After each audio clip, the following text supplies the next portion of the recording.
Assalamualaikum warahmatullahi wabarakatuh.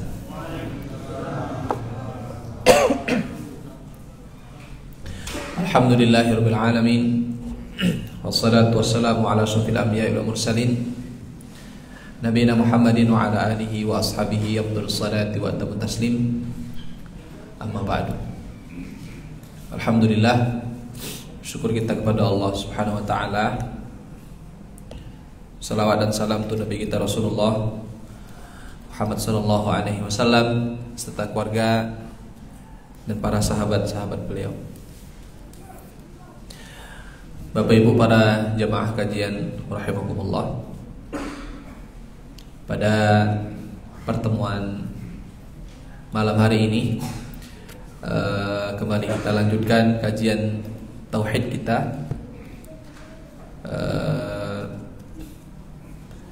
Malam hari ini insyaallah adalah kajian tauhid terakhir dalam pembahasan kitab tauhid ya. Walaupun masih banyak bab-bab yang belum kita kaji, tapi saya kira sudah cukup kita banyak mengkaji tentang bab tauhid yang sudah kita pelajari kurang lebih 1 tahun.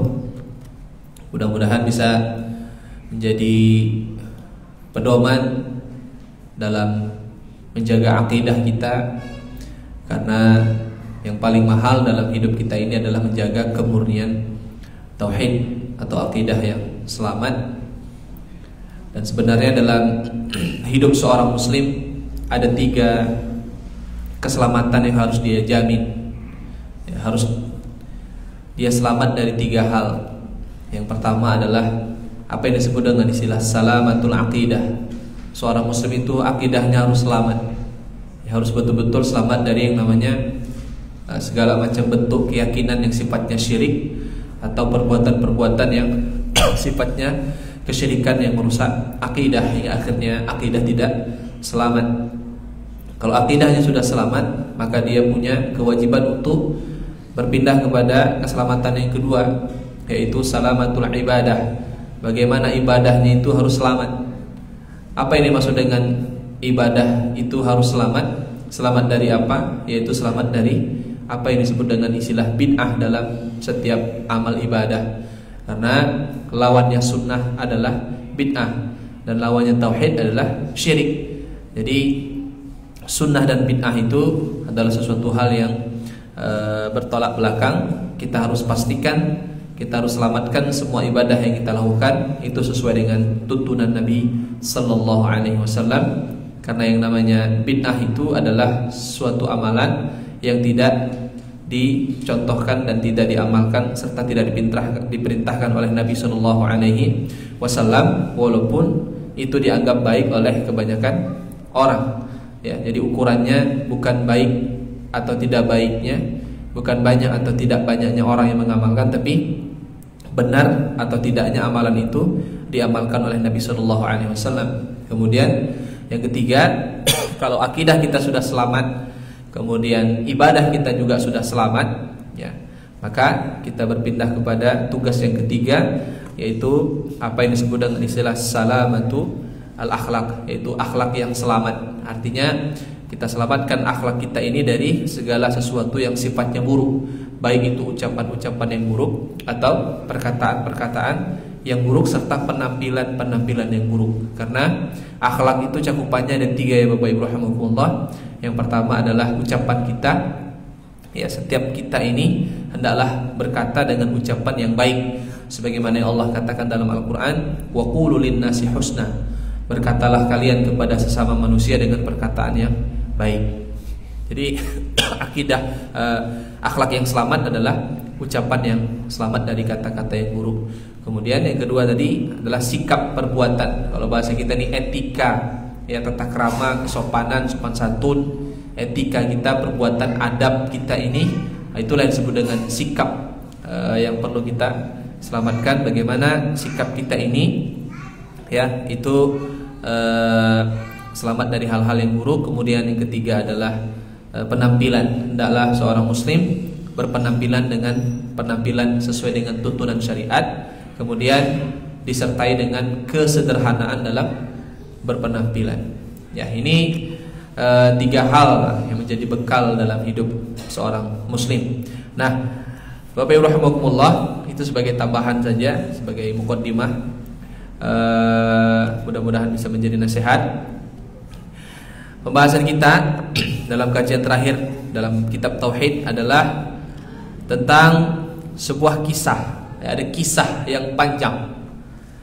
Yang kisah ini disebutkan dalam hadis Bukhari dan Muslim.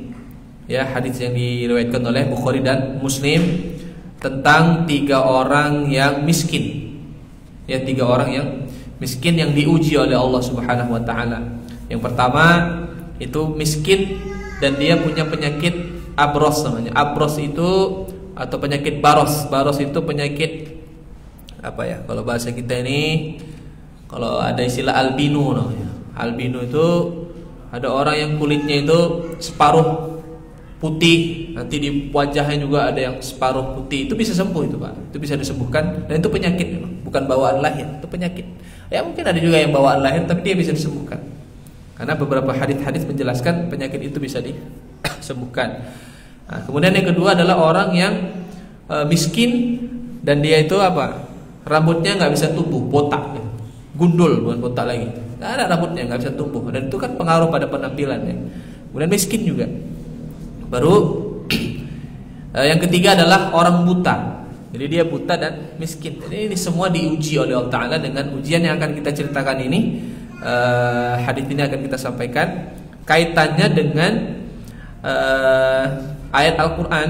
Allah Subhanahu wa Ta'ala sebutkan dalam ayat Al-Quran surat Fussilat ayat 50. Di situ Allah Subhanahu wa taala berfirman, "Wala in adzaqnahu rahmatan minna min ba'di dharra'a masathu la yaqulanna hadza li." Ketika kami berikan kepada manusia, sebahagian manusia, rahmat atau keselamatan setelah dia dalam keadaan susah. Jadi dia pernah susah, terus dia senang, bahagia, sehat, kemudian hartanya banyak. Nah, ada sebagian manusia ketika dia dapat kebahagiaan setelah selama ini dia susah, maka dia berkata, ini semua hasil usahaku sendiri. Nah, itu sesuatu yang tidak boleh. Sama seperti bahasanya Qarun. Qarun itu kan saking banyaknya hartanya. Dulu pernah saya kisahkan, ya, Qarun itu kunci berangkasnya saja, kunci berangkasnya bukan berangkasnya, kunci berangkasnya ketika dia keluar bawa memamerkan kekayaannya, kunci berangkasnya itu sekitar 60 keledai itu dia keluarkan untuk menggotong kunci berangkas. 60 keledai, butuh 60 keledai untuk menggotong kunci berangkasnya. Dan kunci berangkasnya itu dirangkai-rangkai itu saking banyaknya. Dan dalam tafsir Ibnu Katsir disebutkan kunci berangkasnya itu terbuat dari kulit. Supaya apa? Ringan. Itu dia. Jadi dipaham ya. Kemudian banyak yang nasihati dia supaya tidak pamer dan tidak sombong. Maka dia berkata, innama utituhu ala ilmin indi. Aku mendapatkan ini semua karena usahaku sendiri. Jadi dia tidak menisbahkan, mengembalikan nikmat yang dia dapat itu kepada Allah SWT. Makanya yang paling mahal dalam hidup kita ini kan tauhid ini, akidah. Yaitu apa yang kita dapat dalam hidup kita ini, baik kesehatan, rezeki, jabatan, posisi apapun dan kemudahan segala hal, maka jangan lupa selalu kembalikan bahwasanya itu semua yang membuatnya adalah Allah Subhanahu wa taala. Jangan pernah tinggalkan ucapan alhamdulillah. Nisbahkan kepada Allah. Belajar kita dari seorang nabi yang paling kaya, yaitu Nabi Sulaiman. Nabi Sulaiman kan manusia paling kaya di dunia ini. Karena dia minta, berikanlah aku kekayaan dan kehebatan serta kerajaan yang tidak pernah dimiliki oleh manusia sebelumku. Bahkan para ulama mengatakan manusia setelah Nabi Sulaiman pun tidak ada yang bisa menyandingi kekayaan Nabi Sulaiman. Tapi ketika Nabi Sulaiman dihadapkan dengan suatu pemandangan dan kejadian yang menakjubkan, yaitu ketika Nabi Sulaiman dan tentaranya sedang berjalan, artinya sedang melakukan safar perjalanan panjang, kemudian tiba-tiba terdengar oleh Nabi Sulaiman seekor semut. Apa kata seekor semut? Bilang kepada kawanan semut yang sedang melintas di jalan tersebut atau keluar dari sarangnya. Seekor semut berkata, "Ya ayuhan namlu udkhulu masakinakum la yahtimannakum Sulaiman wa junuduhu wa hum la yash'urun." Wahai kawanan semut, ini ngomong semut sendiri. Menyampaikan kepada kawanan semut yang lain untuk masuklah kalian ke dalam lubang kalian, karena Sulaiman dan tentaranya akan lewat dari sini, nanti kalian terpijak-pijak, kalian mati. Maka ketika itu Nabi Sulaiman dengar suaranya, dia kan paham bahasa semut, bahasa hewan. Nabi Sulaiman paham. Maka Allah ceritakan fatabassama dhahikan min qawliha. Maka Nabi Sulaiman tersenyum dan tertawa takjub dengan ucapan seekor semut. Kemudian Nabi Sulaiman disebutkan oleh Allah Subhanahu wa taala, beliau berkata, "Hadza min fadli rabbi liyabluwani aashkuru am akfur." Coba bedanya Qarun dengan Sulaiman tadi. Kalau Qarun bilangnya apa? Ini semua hasil usahaku. Tapi kalau Sulaiman dengan kekayaannya sampai dia paham bahasa hewan sekalipun, beliau berkata, "Sesungguhnya semua yang kudapat ini adalah karunia dan pemberian dari Allah." Kan beda deh. Nah, akidahnya, tauhidnya beda.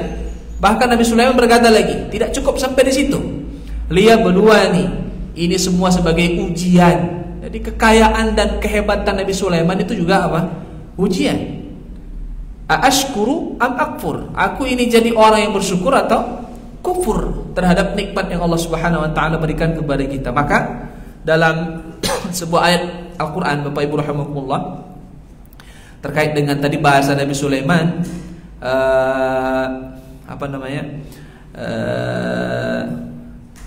Nabi Sulaiman tadi berkata bahwasanya ini adalah ujian dari Allah. Nah, ternyata ujian itu ada dua macam ya dalam Al-Qur'an. Kita bacakan salah satu ayat Al-Qur'an. Allah Subhanahu wa taala berfirman,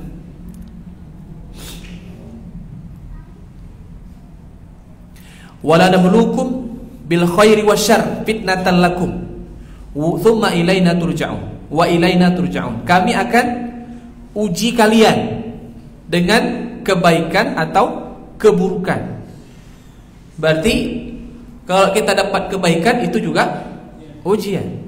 Dapat nikmat, kesehatan, jabatan, pangkat, kedudukan, apapun, itu semua dihitung sebagai ujian. Allah ingin melihat apa dari kita yang Allah lihat, bersyukur atau tidak bersyukur. Kalau kita dapat sesuatu hal yang menyulitkan, sakit, rezeki yang susah, kesusahan hidup, banyak masalah dan sebagainya, itu juga ujian. Ini jelas. Dan ini banyak yang selamat. Dan banyak yang lebih terfitnah nggak selamat adalah yang tadi. Yang selamat yang enak-enak itu banyak nggak selamat. Nah, kalau yang susah-susah itu Allah menguji kita, dan Allah akan melihat sesuatu hal yang ingin Allah nilai di situ, yaitu adalah kita sabar atau tidak bersabar. Itu dalam surah Al-Anbiya ayat 35 ya. Wala nabluukum bisyarri wal khair fitnatan lakum wa ilaina turja'un. Kami akan uji kalian dengan yang buruk-buruk ataupun dengan yang baik-baik. Jadi intinya, sebelum kita masuk dalam kisah tadi, bahwa ayat surat Fussilat 50, kemudian tadi saya ceritakan surat kisah Qarun yang dia bilang ini dariku semua. Itu surat Al-Qasas ya, ayat 78, bahwa salah satu kesempurnaan akidah dan tauhid kita kepada Allah adalah apa yang kita dapat, yang baik atau yang buruk, semuanya dari Allah Subhanahu wa taala. Kalau itu yang baik, maka ucapkan alhamdulillah. Kalau itu yang buruk, bersabarlah dan yakini bahwasanya semua yang Allah takdirkan bagi manusia itu yang terbaik bagi manusia. Ada sebuah kaidah Bapak Ibu rahimakumullah yang harus kita pegang dalam hidup kita ini, yaitu bahwa Nabi SAW mengatakan qadarullahu wa masya'a fa'al. Segala sesuatu yang Allah tetapkan dan takdirkan itulah yang terjadi. Ya, ini kaidah yang ditetapkan oleh Nabi SAW. Maka Nabi kan melarang gini, ngomong, kenapalah enggak kubuat ini? Kalau kubuat ini maka tidak akan terjadi ini. Itu enggak boleh. Itu menghilangkan tawakal dan akidah yang selamat dari kita kepada Allah Subhanahu wa taala. Karena Nabi mengatakan la taqul law anni fa'altu kadza lakana kadza. Jangan pernah kalian ucapkan apa itu? Kalaulah tidak kubuat ini maka tidak akan terjadi ini. Atau sebaliknya, kalaulah kubuat ini maka tidak akan terjadi ini. Itu enggak boleh. Kenapa? Nabi SAW mengatakan fa inna law taftahu baba syaitan. Karena ucapan kalaulah, kenapalah tidak, itu tadi seperti itu contohkan, itu adalah pintu setan. Itu dari setan semuanya. Dan Nabi mengatakan, ucapkanlah qaddarallahu wa masya'a fa'al. Apa yang telah Allah takdirkan dan apa yang Allah kehendaki itulah yang terjadi. Dan kaidah yang disampaikan oleh para ulama kita adalah sederhana. Kullu ma qaddarallahu lana khair. Segala sesuatu yang Allah takdirkan untuk kita itu yang terbaik. Apakah itu yang baik ataupun yang buruk, itu yang terbaik bagi kita. Ya. Nah, coba kita lihat ini kisah yang diceritakan oleh Rasulullah dalam hadits Bukhari Muslim dari Abu Hurairah radhiyallahu anhu bahwa inna thalathatan min bani Israil abras wa aqra wa a'ma. Ada 3 orang laki-laki dari Bani Israel. Yang pertama abros tadi penyakit kulit dia, ya. Yang kedua adalah botak, rambutnya nggak ada sama sekali, nggak tumbuh. Yang ketiga adalah buta. Fa aradallahu an yabtaliyahum fa ba'atha ilaihim malakan. Allah ingin menguji ketiga-tiganya. Maka Allah utus malaikat. Jadi Allah utus malaikat untuk bertemu dengan mereka, dan Allah mengutus malaikat ini merubah wujudnya menjadi manusia. Ya, malaikat ini merubah wujudnya menjadi manusia. Fa'atal abras faqala ayu syai'in habba ilaiki. Jadi satu malaikat datang kepada laki-laki yang abras tadi, punya penyakit kulit tadi, dan dia enggak punya apa-apa, miskin, semiskin-miskinnya pokoknya. Maka dia bertanya, malaikat berkata kepadanya, "Apa yang kamu inginkan dalam hidupmu?" Nah, ini, coba ini diuji. Maka dia berkata, "Launun hasan wa jildun hasan wa yudhibu anni alladhi qadarani an-nasbihi." Dia minta, saya mau warna kulit yang bagus dan bentuk kulit yang bagus.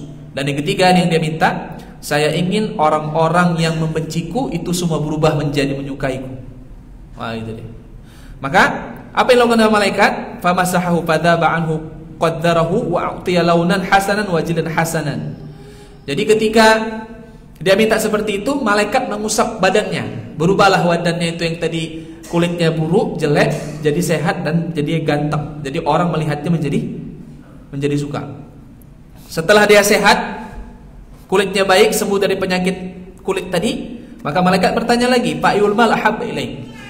Harta yang kamu suka itu apa? Jadi kamu pengen apa? Udah sehat, udah ganteng ini, kamu pengen apa? Maka dia berkata, "Qalal ibil." Saya mau onta. Maka dikasih onta betina 10 ekor. Banyak. Pengen juga kalau kita kejadian kayak gini ya. Tiba-tiba datang apa? Malaikat. Tapi para ulama mengatakan hampir-hampir di zaman sekarang ini tidak ada malaikat yang mendatangi manusia. Dan hampir-hampir tidak ada lagi manusia yang melihat malaikat di zaman sekarang. Ya. Karena nanti jadi fitnah yang ada. Kan gitu. Kemudian dikasihlah 10 ekor onta.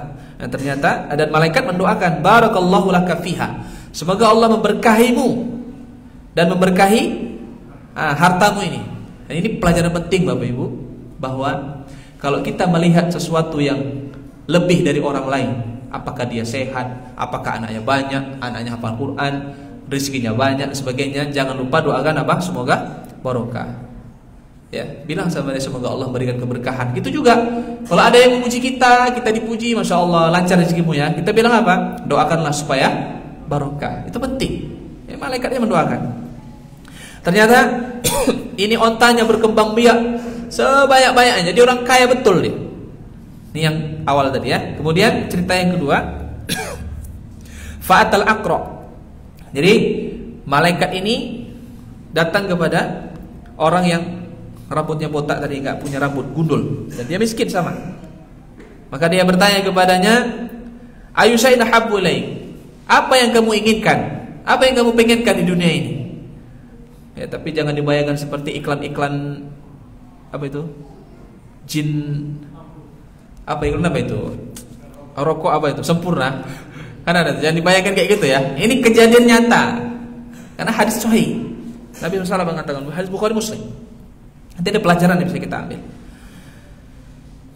Ketika ditanya apa yang kamu inginkan, maka dia berkata sya'run hasan wa yudhibu anni alladhi qadarani an-nasu bihi. Saya ingin rambut yang cantik, dan orang-orang yang melihatku dengan pandangan yang tidak menyenangkan itu semua berubah menjadi mereka menyukai kalau mereka melihatku. Maka famasahahu fadhahaba anhu wa utiya sya'run hasan. Maka malaikat mengusap tubuhnya, kemudian dia diberikan rambut yang bagus. Jadi ganteng dia. Kemudian setelah dia sehat, ganteng, apa yang ditanya oleh malaikat? Qala ayyumal ahabbu ilaik? Kamu pengen apa? Pengen apa lagi? Maka dia berkata, qalal baqar, saya pengen sapi. Nah, ternyata di sini disebutkan fa'utiya baqaratan hamilan. Maka dia dikasih sapi betina yang sedang hamil, sedang mengandung. Ya, sedang meteng, bunting kalau bahasa orang. Gitu ya.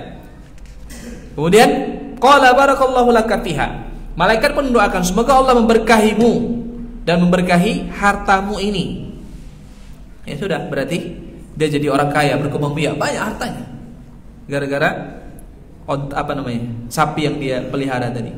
Fa'atal a'ma. Kemudian malaikat ini datang kepada orang yang buta. Yang buta miskin, gak punya apa-apa. Sama pertanyaannya, apa yang kamu inginkan? Saya pengen bisa melihat. Sama, jawabannya sama semua. Maka diusap oleh malaikat, faradallahu ilaihi basarahu. Lihat ini bahasa Nabi. Faradallahu ilaihi basarahu. Allah mengembalikan penglihatannya. Jadi bukan malaikat yang buat rambut orang tumbuh dari yang enggak ada rambutnya jadi tumbuh, bukan malaikat yang buat, tapi siapa? Allah melalui perantara malaikat. Ini harus kita kembalikan, inilah dia tauhid. Jadi terkadang inilah bahasa ini, walaupun bahasa ini tidak berniat untuk syirik, tapi bahasa ini enggak boleh seharusnya. Apa contoh? Anakku serasinya sama dokter itu, kalau sama dokter lain enggak akan pernah bisa sembuh. Jadi kalau dia berobat sama dokter lain nggak akan pernah sembuh anaknya, dia keyakinannya kayak gitu. Ini bahasa ini nggak boleh, Pak. Nggak boleh. Kenapa? Karena mengandung seolah-olah yang bukan anaknya siapa? Dokter itu. Allah nggak ada peranan di situ. Apalagi ada bahasa dokter itu tangannya dingin katanya. Ada istilah gitu. Kenapa? Pokoknya kalau udah siapa yang megang di situ, si fulan dokter ini, udah sembuh lah itu. Semuanya yang datang sama dia sembuh, nggak ada nggak sembuh. Mau corona, mau apa sembuh di bawahnya. Ini nggak boleh. Makanya kalau kita cara berobat tuh gini Bapak Ibu, atau minum obat. Waktu kita beli obat, carilah obat yang paling bagus. Dan seolah-olah obat inilah yang menyembuhkan penyakit kita. Waktu mau beli obat, begitu udah dapat obatnya, saat kita minum. Begitu selesai kita minum atau saat kita minum, apa yang kita minta kepada Allah? Ya Allah, sembuhkanlah penyakitku. Kita gak bilang ya Allah jadikan obatku ini sebagai sebab sembuh, nggak lagi udah bahasanya. Bahasanya Rabban nas adhibil ba'sa isfi fa innaka antasyafi wala shifa illa shifa'uk. Ya Allah yang maha menyembuhkan penyakit, sembuhkanlah penyakitku. Itu bahasanya. Jadi silakan cari obat yang paling hebat, silakan cari dokter yang paling hebat. Tapi kalau sudah dilakukan itu, serahkan semuanya, minta kepada Allah Subhanahu wa taala. Kembali kepada hadis ini bahwa Allah yang mengembalikan matanya. Jadi mata yang buta tadi sembuh karena Allah Subhanahu wa taala yang menyembuhkan. Jangankan malaikat yang membuat mata orang bisa sembuh ini melalui Allah taala, artinya melalui izin Allah. Seorang manusia pun pernah bisa buat seperti ini, yaitu Nabi Isa. Allah kisahkan, nanti bapak-bapak bisa baca surat Al-Imran. Ya, dalam surat Al-Imran itu halaman ketiga itu situ, atau halaman keempat atau halaman kelima, situ ada cerita Nabi Musa bisa menghidupkan orang mati. Orang mati dihidupkan lagi sama Nabi Musa. Dan orang yang punya penyakit kulit tadi bisa sembuh sama Nabi Musa. Dan orang yang buta juga bisa disebutkan oleh Nabi Musa. Dan ternyata di situ ada kata biidnillah, dengan izin Allah. Berarti semua Allah yang buat. Jadi malaikat nanya lagi, apa harta yang ingin kamu miliki? Maka dia berkata, saya mau ghanam. Ghanam itu kambing. Maka di sini sebutkan, maka dia diberi kambing yang punya anak sudah. Anaknya 2. Jadi kambing betina yang sudah punya anaknya 2. Dan semuanya nih hartanya berkembang biak. Semuanya jadi orang kaya. Maka setelah Allah melihat mereka ini jadi orang kaya, mereka jadi ganteng dan bersih, yang tadi sudah kita ceritakan sesuatu, kemudian Allah Subhanahu wa taala ingin menguji mereka lagi. Diuji oleh Allah taala. Kemudian disebutkan dalam hadis ini, saya singkatkan saja, bahwa malaikat datang kepada Abros. Abros tadi orang yang kulitnya yang rusak tadi kulitnya. Kemudian sudah sembuh dan banyak hartanya. Kemudian malaikat mendatangi dengan berubah wujud menjadi manusia yang sangat miskin, nggak punya apa-apa. Ya, malaikat ini miskin, nggak punya apa-apa, jadi berubah menjadi manusia, nggak punya apa-apa. Dia datang, wahai si fulan, saya miskin, saya butuh bantuan, tolong saya, bantu saya. Saya dalam perjalanan sudah habis bekal saya, nggak punya apa-apa lagi. Apa kata Nabi Muhammad? Ini tadi Abros tadi ini lihat ke orang tadi pun enggak, jadi dicuekin. Nah, berarti dia sudah mulai apa? Lupa kalau dulu dia pernah susah, kan gitu. Maka ketika dia tidak memperhatikan orang miskin tadi itu, orang miskin tadi berkata, sepertinya saya pernah mengenalmu. Dulu kamu susah kan? Nah gitu, bahasanya gitu. Sepertinya saya pernah mengenalmu. Dulu kamu susah kan? Dan dulu kamu pernah kena penyakit kulit kan? Maka laki-laki itu yang penyakit kulit tadi emosi dia. Dia bilang gini, ini semua yang ku dapat adalah hasil dari usahaku sendiri. Kibaran an kibar bahasanya sini, yaitu hasil jerih payah yang sangat berat. Jadi nggak usah urusan mulai itu, mau aku sakit mau apa yang sekarang, yang penting aku sekarang sampai pada titik ini. Pergi kamu sana, diusir, nggak dikasih apa-apa. Dan ini juga jadi dalil bagi kita bahwa kalau kita ada yang minta sesuatu sama kita, kalau kita nggak ngasih jangan bentak-bentak maksudnya. Karena ada dalam surat Ad-Duha, wa ammal yatima fala taqhar wa ammas sa'ila fala tanhar. Anak yatim jangan dibentak-bentak. Orang yang minta-minta jangan dimarahi. Kalau ngasih udah bilang nggak mas, nggak ngasih, itu aja. Kemudian ya udah, saat dimarahin orang miskin tadi ini malaikat nih bilang, kalau kamu tidak memberikan sesuatu kepadaku, ingat nanti Allah akan mencabut nikmat yang telah Allah berikan kepadamu. Gitu aja dia bilang. Terus dia pergi. Terus datang lagi kepada yang kedua, yang botak tadi, yang gundul, kaya dia, datang sama miskin. Saya dalam perjalanan bantu saya, tolong saya, tapi nggak ditengok juga. Namanya orang kaya, kalau udah orang kaya kan gaulnya sama orang-orang yang kaya juga. Kalau ada orang miskin yang pura-pura akrab kan nggak mau dia dekat, malu lah, gengsi, kan gitu ya. Ya sekarang ini kan sama, gitu. Ya akhirnya ya sama, nggak dikasih apa-apa. Kemudian dia berkata, orang miskin tadi bilang, sepertinya saya kenal sama kamu. Dulu kamu gundul kan? Itu dia bilang, kamu susah dulu kan? Dan sekarang kamu dapat hidup enak segala macam. Dia pun marah. Apa urusanmu? Ingat-ingat masa lalu. Aku ini orang yang berusaha sekeras tenaga untuk mendapatkan ini semua. Ini bukan gratis aku dapat ini. Jadi dia menunjukkan bahwa saya ini hasil dari usahaku sendiri. Maka ketika dikasih, malaikat tadi itu yang berubah menjadi manusia miskin, dia berkata, kalau kamu gak ngasih apa-apa, tunggulah nanti Allah akan mencabut semua nikmat yang telah Allah berikan kepadamu. Kemudian yang ketiga, datang kepada orang yang buta tadi. Sekarang dia sehat kaya. Kemudian malaikat ini datang kepadanya, minta, mengatakan, aku orang miskin, bantu saya nggak punya apa-apa, saya dalam perjalanan, tidak ada bekal, saya butuh bantuan. Maka orang yang buta tadi ini dia ingat kepada Allah. Dia apa kata orang yang buta tadi yang sudah sehat ini, dia bilang, saya dulu juga sama seperti kamu. Saya susah, saya buta, Allah sembuhkan saya. Saya susah nggak punya apa-apa, Allah kasih saya rezeki. Maka ini ini kambing saya, ini harta saya, berapapun kamu ambil, ambillah. Nah, itu dia. Ya udah. Di sini 1, 2 gagal ujiannya. Yang berhasil siapa? Yang ketiga. Apa yang bisa kita ambil ini? Sikat aja kan waktu kita terbatas, bahwa apapun yang kita dapat ini semua dari Allah. Jangan pernah katakan itu dari kita.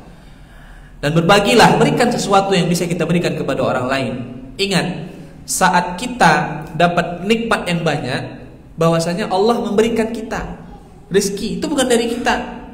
Kan gitu dia. Nah, orang lain dalam keadaan susah, itu Allah tidak memberikan rezeki kepadanya. Seharusnya rezeki kita itu kita berikan kepadanya supaya dia juga merasakan apa yang kita rasakan. Dan gak semua kok yang kita suruh berikan kepada Allah kepada orang miskin itu kan Allah nggak minta semua. Jangankan yang sedekah, yang wajib aja cuma berapa persen? Kalau zakat harta mal, 2,5%. Bapak punya uang 100 juta, yang wajib dikeluarkan, ini yang wajib ya. Berapa? 2,5%, berapa juta? 2.500.000 kan? Ya udah, itu yang wajib. Yang wajib artinya apa? Yang wajib aja nggak banyak yang dikeluarkan, gitu loh tuntutannya. Makanya yang paling penting bagi kita di sini adalah jangan pelit jadi orang. Kalau kita jadi orang kaya, jadi banyak rezekinya, ingat bahwasanya dulu mungkin kita juga pernah dalam keadaan seperti itu. Dan masih bisa ya sedikit lagi. Sebetulnya salah satu pelajaran yang paling penting bisa kita ambil di sini adalah bahwa memang dunia ini tempat ujian, Bapak Ibu. Kita ini di dunia ini diuji. Tadi saya bilang, baik buruk itu juga semuanya ujian. Dan ternyata nanti ini ya, ini mungkin hadis ini ada yang pernah dengar, mungkin ada yang belum pernah dengar. Nanti di hari kiamat, kita yang di dunia ini sehat, gak banyak sakit, di dunia ini rezeki kita lancar, kita gak kesusahan, gak miskin, kemudian kita punya kedudukan, jabatan, ataupun apa saja, nanti di hari kiamat kita akan iri, Bapak Ibu. Iri kepada siapa? Iri kepada orang-orang yang hidupnya susah, yang sakit lama bertahun-tahun, yang susah rezekinya, yang banyak masalahnya. Nanti kita iri. Kenapa? Karena dosa-dosa mereka berguguran. Coba kita lihat hadis ini. Nabi SAW mengatakan, ini hadis diriwayatkan oleh At-Tirmidzi. Qala sallallahu alaihi wasallam, Rasulullah SAW bersabda dari Jabir bin Abdullah, yawaddu ahlul afiyati yaumal qiyamati hina yuqta ahlul bala as-thawaba law anna juludahum kanat quridat fid dunya bil maqaris. Rasulullah SAW mengatakan, nanti di hari kiamat orang-orang yang selama di dunia hidupnya sehat, hartanya banyak, nggak punya masalah, pokoknya hidupnya bahagia, nanti di hari kiamat mereka akan berandai-andai. Berandai-andai apa? Berandai-andai alangkah baiknya selama kami di dunia dulu kulit kami ini dikerok pakai besi. Ibarat kayak bapak-bapak kalau nyawah itu kan ada cangkol yang itu dia kan, cakar itu kan bisa tarik itu, berdarah semua. Di orang-orang sehat yang nggak punya kena musibah di dunia itu, nanti di hari kiamat mereka berandai-andai, ya Allah, baiknya dulu kami di dunia itu kami disiksa sama orang, diazab sama orang, disiksa, dikasih cobaan yang berat-berat. Kenapa? Karena apa? Itu orang-orang yang hidup di dunia, selama di dunia susah, ternyata dosa-dosa mereka berguguran semuanya, dan mereka masuk surga karena apa? Sabar terhadap musibah yang mereka dapatkan. Gitu deh. Makanya Pak, jangan sampai nanti di hari kiamat kita berandai-andai seperti ini. Sebetulnya sederhana aja. Kalau kita dapat rezeki, gunakan untuk taat kepada Allah. Itu aja. Minimal rezeki kita ini nggak kita gunakan untuk maksiat. Itu aja. Ya terkadang rezeki banyak tapi digunakan untuk maksiat. Kalau kita gunakan untuk maksiat, ngeri. Ada cerita sebagai penutup nih. cerita yang disampaikan oleh walaupun ini Israiliyat kisahnya, tapi Israiliyat itu bisa jadi iya, bisa jadi tidak, tapi ibrahnya bisa kita ambil. Jadi Nabi Sulaiman itu pernah didatangi sama orang miskin. Ya, kata Nabi Sulaiman, ya kata orang miskin ini, Sulaiman, sekarang kamu enak tidur di tempat tidur yang empuk segala macam. Saya tidur di tanah tapi saya bahagia dan saya tenang aja. Terus dia nanya, Nabi Sulaiman nanya kepadanya, kenapa rupanya kamu ngomong seperti itu? Nanti di hari kiamat lebih cepat hisab saya daripada hisabmu. Paham maksudnya? Hah? Nabi Sulaiman hisabnya lama, kenapa? Hartanya banyak, pertanyaannya banyak karena hartanya banyak. Kalau saya nggak punya apa-apa, nggak lama hisab saya. Maka Nabi SAW berkata, orang miskin lebih cepat masuk surga daripada orang kaya nanti di hari kiamat. Kenapa demikian? Karena semakin banyak harta kita, semakin banyak hisabnya. Tapi bukan berarti Islam mengajarkan kita jadi orang miskin, enggak. Justru Islam mengajarkan kita untuk menjadi orang kaya, untuk banyak berinfak, untuk banyak bersedekah, dan kita gunakan untuk berdakwah kepada Allah Subhanahu wa taala. Wallahu a'lam. Ini kesempurnaan dari tauhid kita. Mudah-mudahan kita bisa mengembalikan segala nikmat itu kepada Allah Subhanahu wa taala. Ada pertanyaan? Ada 5 menit lagi ini kira-kira Bapak Ibu.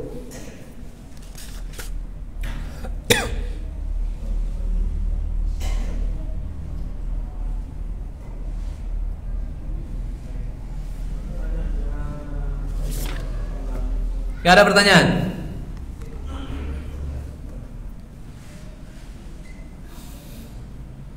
Kalau tidak ada, menunggu waktu. Masih ada berapa menit lagi? Hah? Berapa menit lagi? Ini ada sebuah hadits Nabi SAW terkait dengan musibah, Bapak Ibu rahimakumullah. Artinya dengan cobaan, ujian. Tadi kan kita sebutkan bahwa hidup ini cobaan, ujian dari Allah Subhanahu wa taala. Bahwa setiap ujian yang kita dapatkan ini adalah sebagai penghapus dan pengukur dosa-dosa kita, dengan syarat kita bersabar. Kalau kita nggak sabar ya nggak berguna itu. Yang ada tambah berat. Maka sebetulnya semakin sabar semakin ringan, semakin ikhlas ya semakin mudah kita menghadapinya. Dari Abu Hurairah radhiyallahu anhu, hadits riwayat Imam At-Tirmidzi, Nabi sallallahu alaihi wasallam mengatakan, "Ma yazalul bala bil mu'min wal mu'minah fi nafsihi wa waladihi wa malihi hatta yalqallaha wa ma alaihi khati'ah." Ya, Rasulullah SAW mengatakan setiap musibah yang dihadapi oleh seorang mukmin, baik laki-laki ataupun wanita, dan musibah itu pada dirinya sendiri. Ya mungkin dia sakit, atau dia punya banyak masalah dan sebagainya, atau dizalimi, apapun pada dirinya sendiri. Wa waladihi, dan anaknya. Mungkin bapak ibu sehat, ya rezeki lancar segala macam, tapi mungkin apa? Anak sakit, anak punya masalah, anak itu segala macam. Musibah itu, ujian itu, cobaan. Ya mungkin juga ada orang kaya tapi anaknya narkoba, anaknya banyak berbuat maksiat, buat ini, buat itu, buat masalah aja. Itu kan ujian semuanya. Kemudian wa malihi, dan hartanya. Ya hartanya dalam artian susah dia rezekinya, atau hartanya itu dirampas sama orang, dirampok, dicuri, hilang dan sebagainya. Ketiga ini, musibah itu pada dirinya, anaknya dan hartanya. Apa kata Rasulullah? Hatta yalqallaha wa ma alaihi khati'ah, sampai dia meninggal dan dia masih dapat musibah-musibah itu yang kita sebutkan 3 hal tadi, maka Allah Subhanahu wa taala menjadikannya meninggal dalam keadaan tanpa membawa dosa. Ya, tanpa membawa dosa. Ini jadi dalil bagi kita bahwasanya setiap musibah yang kita hadapi itu adalah sebagai penggugur dan penghapus dosa-dosa kita dan penambah pahala kita. Ada satu lagi mungkin dalam hadits Nabi SAW disebutkan bahwa kalau kita nanya kenapa Allah berikan musibah sama orang soleh, ini orang soleh, rajin ibadah, pengajian rajin, baca Quran rajin, sholat berjamaah rajin, apa semuanya ibadah, nampaklah dia orang soleh. Tapi kok banyak apa? Ujiannya, yang sakit lah, yang susah lah hidupnya, apalah semua. Dibandingkan dengan apa? Orangnya begajul, sholat enggak, semuanya ini tuh, tapi apa? Duitnya banyak, hartanya banyak, bisa sana sini, makan enak aja kerjanya. Kenapa gitu? Jawabannya yang pertama adalah orang soleh yang Allah uji, udah soleh tapi diuji juga, disusahkan juga dalam dunia. Itu sebabnya karena Allah melihat amalannya belum sampai pada derajat surga yang tinggi yang telah Allah tetapkan. Jadi Pak, Bapak kan orang soleh. Derajat Allah di surga, derajat Bapak di surga itu Allah sudah taruh di sini. Ini surga itu kan tingkatannya 100. Allah letakkan pada derajat yang 80 punya Bapak. Tapi ternyata apa? Amalan soleh Bapak tidak sampai, masih ke 60 surganya, derajatnya. Dan tengoknya Bapak dilihat oleh Allah usianya tinggal 2 tahun lagi nih, amalannya nggak sampai nih. Maka Allah kasih apa? Ujian, dikasih sakit, naik, dikasih susah, naik. Pas sampai ke derajat yang 80, disitulah Allah mewafatkan Bapak. Nah, gitu deh. Mau nggak? Hah? Kalau bisa ya Allah, derajat tinggi, hidup enak, soleh juga, kan gitu kan. Tapi Allah punya cara. Lantas tadi yang kita katanya begajul lah apa segala macam, maksiatnya banyak, tapi kok hidupnya enak, itu namanya apa? Istidraj.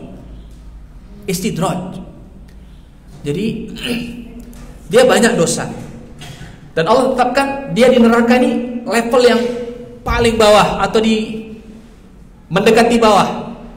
Terus Allah lihat ini belum sampai dia pada level ini, dosa-dosanya belum cukup sampai sini, maka Allah kasih, biarkan terus, terserah kalau buat apa, supaya kamu sampai pada level yang paling bawah ini, kami kasih fasilitas yang enak supaya cepat sampai di sini. Itu namanya apa? Istidraj. Jadi nggak usah lagi pakai nanya, kenapa Ustaz orang yang nggak soleh kok banyak apa ya, rizkinya apa segala, itu istidraj. Dan itu ngeri. Dan Allah Maha Adil di sini. Jadi kalau kita soleh Pak, diuji, apa Ustaz katanya orang sholat rizkinya lancar, susah juga rizkiku. Nanti Allah ingin melancarkan di mana? Di surga. Gitu aja kita ini sebagai seorang muslim ya Pak. Wallahu a'lam. Ada Pak? Tanya. Nah.